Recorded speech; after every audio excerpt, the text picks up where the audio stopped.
Hi friends, അപ്പം ഇന്ന് ഉച്ചയ്ക്ക് നമുക്ക് എന്താ കഴിക്കുന്നത് നോക്കിയാലോ.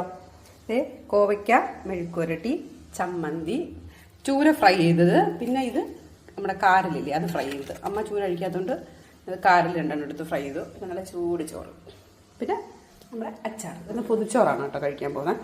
അപ്പം പൊതിച്ചോറിൽ നമ്മളിപ്പോൾ ഇതെല്ലാം വിളമ്പാൻ പോവാണ്. നല്ല ചൂട് ചോറിട്ടു, പിന്നെ നമ്മൾ വെളുത്തുള്ളിയൊക്കെ ചേർത്തരച്ച ചമ്മന്തി, ചൂര പൊരിച്ചത്, 2 ചൂര.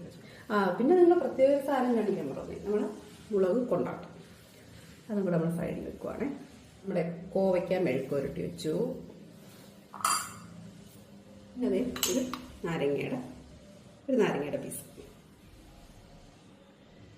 ഇത്രയേ ഉള്ളൂ കേട്ടോ. ഒരു മുട്ട പൊരിച്ചതും കൂടെ ആണെങ്കിൽ സൂപ്പറായിരുന്നു, പക്ഷെ മുട്ട തീർന്നു. അപ്പം നമ്മളതേ ഇത് പൊതിയാൻ പോവാണ്ട.